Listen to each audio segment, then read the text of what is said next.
Welcome to Module 3, Personal Resources. And in this video, we will learn about leisure and health. How much do you know about leisure? Perhaps you have some recreation activity about which you are very knowledgeable, like a sport, art, or even video game.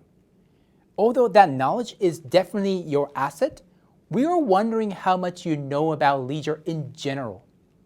What leisure means, what kinds of experience tend to happen during leisure, and when leisure enhances our mental health and when not. Now, what about mental health? What do you know about it? For example, what is the situation of mental health among university students? And how do we detect declines of mental health? If you do not have the vast knowledge about leisure or mental health, that is okay. Honestly, when I was an undergrad student, I didn't know much about these topics. I had a fuzzy idea about what felt like leisure to me and when it might be helping my well-being. I knew mental health was important and many students struggle with it, but I didn't know the situation. But knowledge is power. It helps us better navigate our daily lives. This week's module focuses on personal resources that you can utilize to enhance your leisure experiences and improve your mental health and well-being. Specifically, we focus on the three main types of personal resources: knowledge, skills, and experiences. And this video focuses on knowledge related to leisure, mental health, and well-being. To recap what we learned in Module 1, leisure is defined as positive experiences such as enjoyment and meaningfulness that often occur when we engage in recreation activities during our free time. Leisure is one of the important factors that impact our mental health and well-being. Studies repeatedly show that a physically and socially active leisure lifestyles and engaging in a meaningful leisure benefits our mental health and well-being. Of course, engaging in some recreational activities does not necessarily lead to better mental health. These activities include sedentary behaviors, heavy use of technology, and risky health behaviors, such as substance use. Now, what makes quality leisure experiences? Although many factors are involved, research and experts we consulted highlighted a few key factors. First, leisure is often one of the few aspects of our lives over which we tend to have a quiet control. In other words, we have choice over what to do and what not to do during our free time. It is crucial to choose recreation activities that are aligned with our personal interests and values and preferences. Perhaps you have interest in artistic activity, such as painting, compared to participating in sports. Consider what specifically interests you, even within the broad category of arts or sports.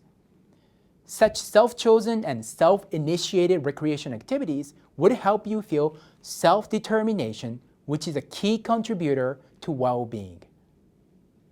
Sometimes, even in leisure, we might not have many choices. In those situations, think about whether you can endorse your activity.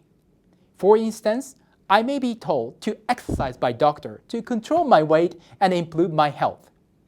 In this situation, if I want to better my health, I don't really have a choice regarding exercising or not exercising. I have to. I may not even like exercising, the feelings of sweating or muscle soreness. Yet research shows that we can still be autonomous in this situation, and autonomous behaviors have a positive effects on our well-being similar to those self-chosen behaviors. We become more autonomous by endorsing the behavior. In my case, I might try working out and start feeling positive changes in my body, not being out of breath after running and seeing more muscle toned. I might even read scientific articles to study what types of exercise would be particularly beneficial to my health, which strengthens my belief in exercise health benefits. I wouldn't feel forced during exercise anymore. I find more joy and meaning in exercise, and eventually it starts to feel leisure to me. This is how we can achieve autonomy in leisure, and research shows that autonomy is the bridge between leisure and well-being. And sometimes, you may do an activity that is not chosen by you nor is aligned with your values.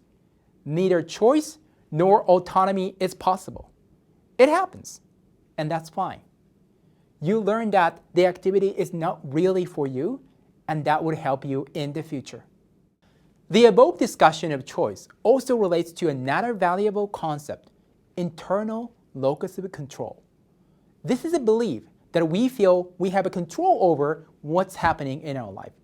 Not other people, not our environment, not our fate. Perhaps you know another related concept called self-efficacy. The general idea here is that we take control of our lives.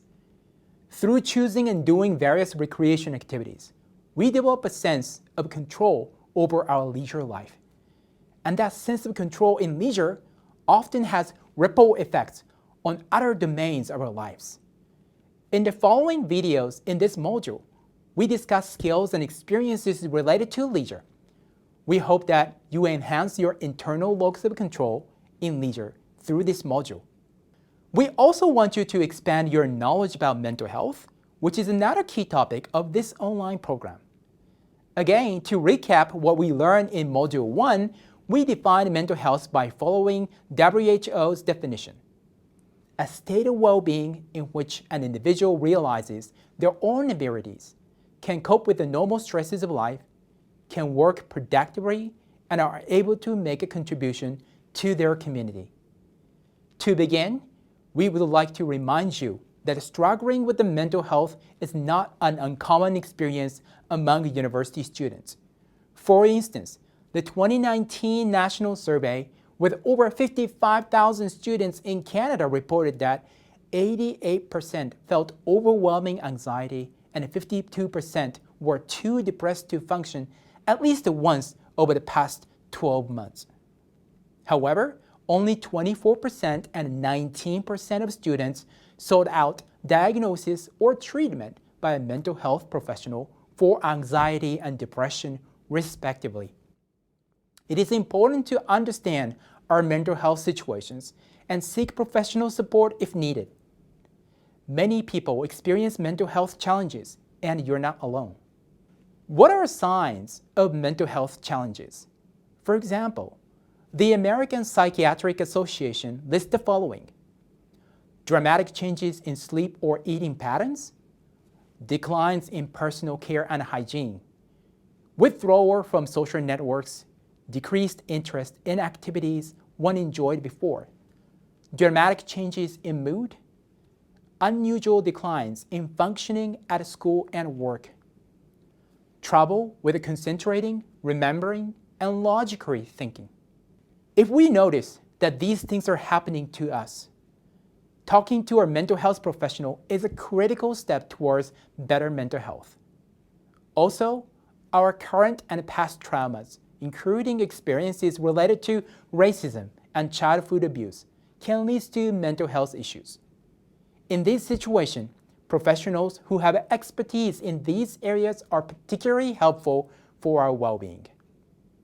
In this video, we began expanding our knowledge about leisure, mental health, and well-being, which is a key component of our personal resources. Of course, this video contains just a tip of the vast information available about this topic. Throughout this program, we will continue to share more knowledge with you. We also encourage you to search for information specifically relevant to your life by looking at the trustworthy sources. To conclude this video, I want you to think: do you feel that you are in control of your leisure life? What activities make you feel that you are in control? In terms of mental health, do any items on the list of the mental health challenge signs fit your current life or perhaps your past life?